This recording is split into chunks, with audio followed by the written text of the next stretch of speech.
Et tout le monde, c'est Ansei, j'espère que vous allez bien. On se retrouve aujourd'hui pour parler ensemble de l'épisode 5 de My Hero Academia. Alors encore un épisode pour ma part vraiment grandiose, je me suis régalé encore à mater cet épisode 5. J'ai peut-être deux petits bémols sur cet épisode, je trouvais qu'il y avait certaines réutilisations de scènes du précédent épisode pas forcément nécessaire et pas forcément justifiable. On a notamment cette introduction avec le rappel du précédent épisode, comme d'habitude, peut-être ici un petit peu trop longué pour ma part, et surtout en milieu d'épisode, un rappel sur la scène entre Kaitsuki et Naito, qui est exactement la même chose, que je trouvais pas spécialement nécessaire. Mais bon, c'est du chipotage dans son ensemble, j'ai trouvé vraiment l'épisode très bon, je me suis vraiment régalé encore une fois à le regarder.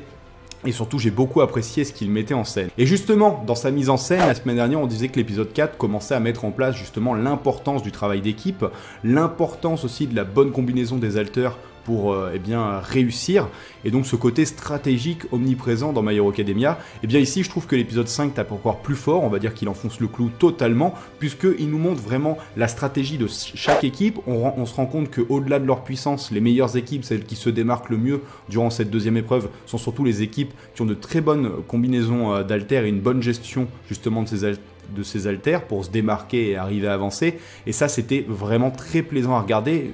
Le côté stratégique comme ça, technique, c'est l'une des choses que j'apprécie le plus dans My Hero Academia. Ça fait forcément un petit rappel à ceux qui ont connu la jeunesse de Naruto, où tu avais ce côté stratégique, technique que j'aimais beaucoup. On en parlait la semaine dernière dans la review de Boruto, justement. C'est l'une des choses que j'appréciais le plus dans cette œuvre. Et on le retrouve ici avec My Hero Academia. On voit que la stratégie, la technique, tout ça a une importance primordiale. Et ça, c'est vraiment un régal à regarder, puisque moi, personnellement, je me délègue de ce que nous réserve l'auteur, de ce qu'il arrive à faire avec ses différents personnages. Il combine très bien ces personnages, et des personnages que tu penserais qui n'ont aucun rapport les uns aux autres, et bien pourtant de les voir travailler justement ensemble, combiner leurs pouvoirs, c'est vraiment un régal à regarder. De plus, c'est l'occasion justement de faire briller certains personnages pour les faire se démarquer, comme Shoto. Encore une fois, on comprend à quel point il est redoutable ce personnage. Lors de la première épreuve, on a déjà vu qu'il était fin stratège, qu'au-delà de sa puissance redoutable avec sa glace, il était malin.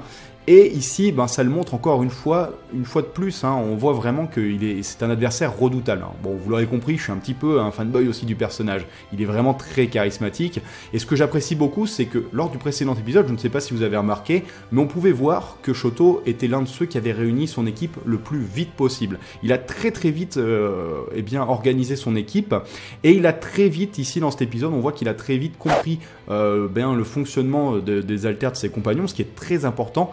Et il arrive à les combiner en quelque chose de juste monstrueux. Et franchement, la scène où il s'attaque à Izuku pour lui piquer le bandeau à 10 millions, c'était une scène qui me tardait vraiment de voir, est juste grandiose. Ne serait-ce que par son animation et tout ce qui s'ensuit, mais surtout par cette magnifique combinaison où il a tout de suite calculé. Donc Momo, elle peut créer des objets, donc elle va faire une nappe isolante, elle fait une mise à la terre. Donc si vous avez des connaissances un petit peu en électricité, voilà, ça a dû vous parler un petit peu, donc ça déjà, c'est hyper plaisant de voir qu'en plus le manga s'appuie sur des choses réelles et techniques.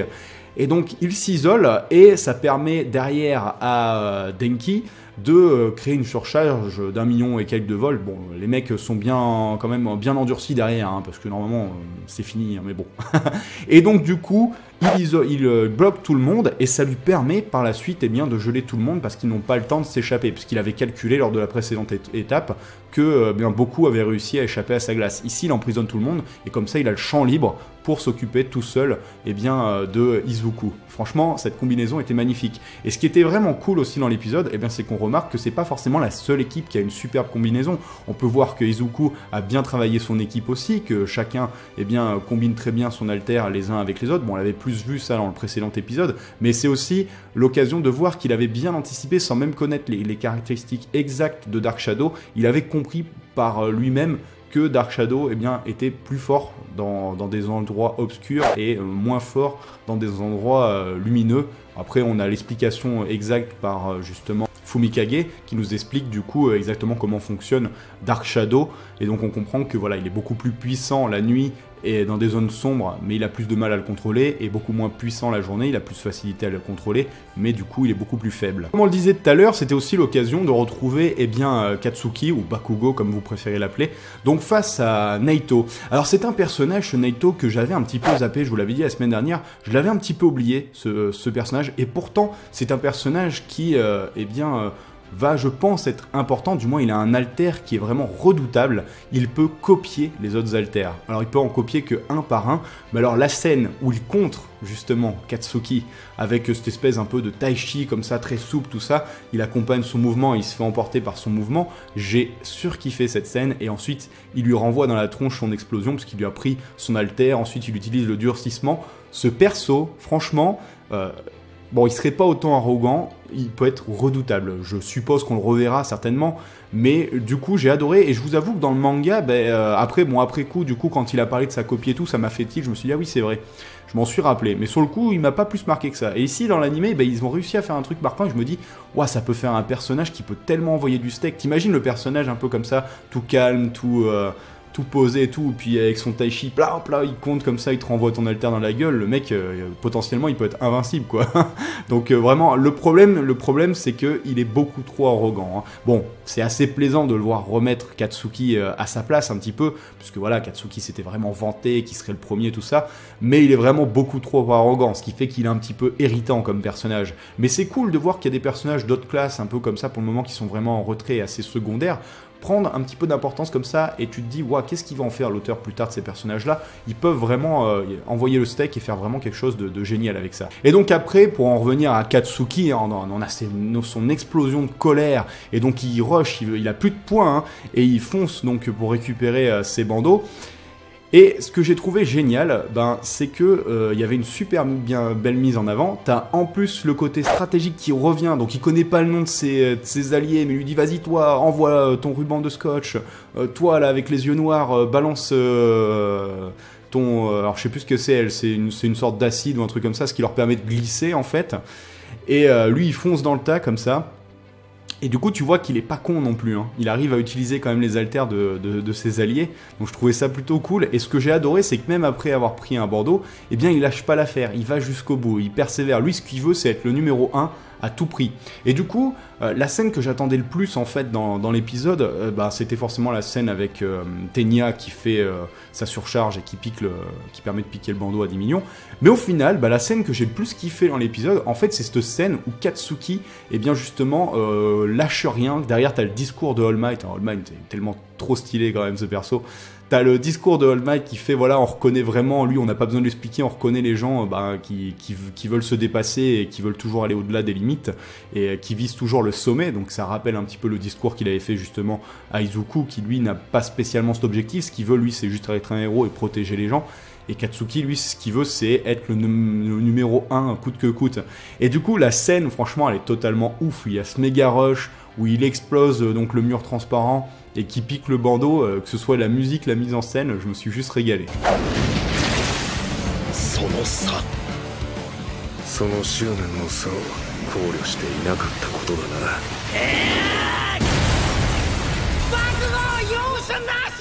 Bon, et derrière, hein, faut pas négliger non plus la scène, entre guillemets, du combat final de cette épreuve entre Izuku et Shoto, où donc Tenya se surpasse et permet de voler le bandeau, hein. La scène est juste magnifique, je l'attendais énormément, mais c'est vrai que du coup, pour ma part, j'ai été plus finalement agréablement surpris par cette scène avec Katsuki, peut-être aussi parce que elle ne m'avait pas marqué tant que ça dans le manga, j'avais plus été marqué justement par la scène où Tenya se surpassait, ce qui permettait de piquer le bandeau, que par cette scène avec Katsuki, alors qu'ici, ça a été le contraire. Donc c'est aussi pour ça que l'anime est vraiment bon. Il arrive à mettre peut-être en valeur certaines scènes que tu as moins appréciées dans le manga. Enfin, après, ça dépend tout à chacun, hein. Mais moi qui suis pas un grand fan de Katsuki, il mérite un petit peu. Là, je me suis juste régalé à voir cette mise en scène avec ce personnage.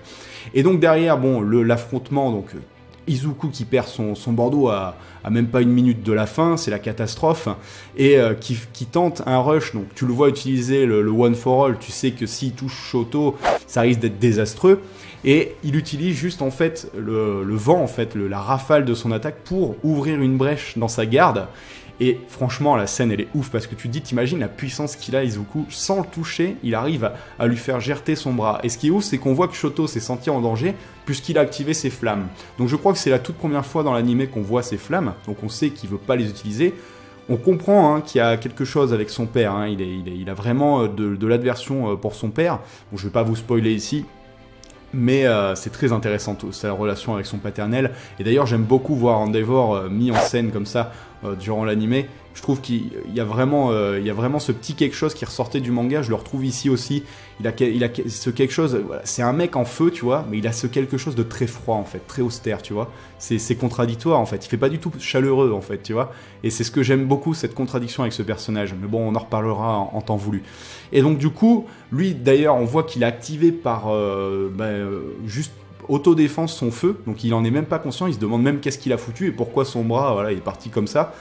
Et il se fait piquer le bandeau. Bon, il y a tout le système après avec le bandeau qui a été retourné, tout ça. Donc Izuku malheureusement n'a pas pris le bandeau à 10 millions. Et c'est là que j'attendais de voir comment ils allaient mettre en scène ça. Parce que bon, moi, en ayant lu le manga, tous ceux qui ont dû lire le manga, on le savait, qu'ils prendraient pas le bon bandeau et qu'ils gagnent un petit peu, enfin ils arrivent à se qualifier in extremis parce que Fumikage a eu le temps de voler un bandeau. Alors dans le manga, ça passe plutôt bien ce truc-là, parce que c'est de case en case. Ici, dans l'animé, justement, j'arrêtais pas de regarder, je lui matais plein de fois la scène.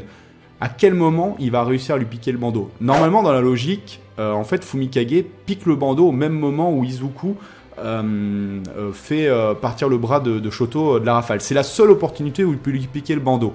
Et ben, si vous regardez, ils ont chié dans la colle dans l'animé à ce moment-là, ils se sont foirés. Bon, c'est pas trop méchant, mais ils ont fait une petite erreur de montage en fait.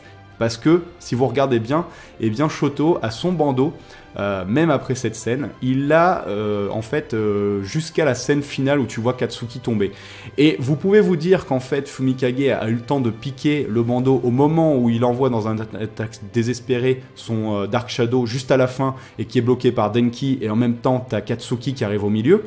Mais en fait, justement, Fumikage est bloqué à ce moment-là. Et si tu regardes bien l'image, Shoto a toujours son bandeau. Et la scène juste après, il l'a plus. Donc là, ils ont fait une petite erreur. Normalement, dans le truc, Shoto n'a plus son bandeau, en fait, à partir du moment où Katsuki a pris celui à 70. En fait, c'est à ce moment-là que Fumikage avait en même temps pris l'autre bandeau qu'il avait sur la tête. Et si tu regardes les pages du manga, tu verras que Shoto n'a plus le bandeau sur la tête. Et ici, ils sont foirés. Ce sera certainement corrigé plus tard. Mais je les attendais au tournant quand même, voir si, justement, visuellement, t'aurais pu voir un truc noir passer, quelque chose, tu vois, que t'aurais pas vu au premier abord, et justement, après, quand il l'explique, qu'il fasse un petit rappel, et en même temps que t'aurais vu le machin passer, et t'aurais tilté, tu vois. Bah, ils l'ont pas fait. Ils sont un petit peu foirés de ce côté-là. Bon, personne, voilà, il y a que ceux qui font rien qui font pas d'erreur. C'était le petit truc, le petit chipotage. Et donc après, tu vois les 4 équipes qui sont qualifiées pour la phase finale. Et contre tout attendre, on s'attend à ce que l'équipe de Tetsu soit qualifiée. Donc Tetsu, c'est le mec qui peut se transformer en acier. Et pas du tout, hein, c'est Shinro, à la grande surprise. Et c'est un personnage qu'il va falloir surveiller. Hein. Comment il a fait pour se qualifier? Et donc voilà, c'était un épisode dans son ensemble qui était plutôt bon. Je pense qu'on va avoir un épisode plus calme la semaine prochaine, qui va plus se recentrer un petit peu sur le scénario, et surtout notamment sur la relation qu'a Shoto avec son père, je pense. La relation aussi All Might et Endeavor, qui risque d'être très intéressante de voir à l'écran. Et puis aussi la relation qui est en train de se créer entre les deux apprentis, finalement, du numéro 1 et du numéro 2. Donc Shoto et Izuku. Qu'est-ce qu'il veut Shoto exactement à Izuku? Moi j'ai hâte de voir ce dialogue entre les deux, puisque je l'avais énormément apprécié dans le manga. Voilà, n'hésitez pas comme d'habitude à me faire part de vos réactions dans l'espace commentaire, c'est avec beaucoup de plaisir que je viendrai en parler avec vous. Hein. Pour moi, My Hero Academia, c'est véritablement un régal d'en parler, un véritable coup de cœur. Hein. J'en parlais encore la dernière fois sur mes réseaux sociaux, j'en parle avec plein de gens, je me régale, j'ai l'impression de retomber un peu en enfant, d'être un vrai gosse quand je remate cet animé ou que je le lis. Donc j'aime comme ça, j'aime être à fond là-dedans, et donc c'est avec grand plaisir que je viendrai en discuter avec ceux qui en ont envie. N'hésitez pas non plus, si la vidéo vous a plu et si vous souhaitez me soutenir et soutenir la chaîne, à mettre un petit pouce bleu, histoire qu'un maximum d'abonnés puissent voir la vidéo, parce que maintenant malheureusement ça fonctionne comme ça. Je compte sur vous, et puis on se retrouve la semaine prochaine. Soyez plus ultra, tchuss!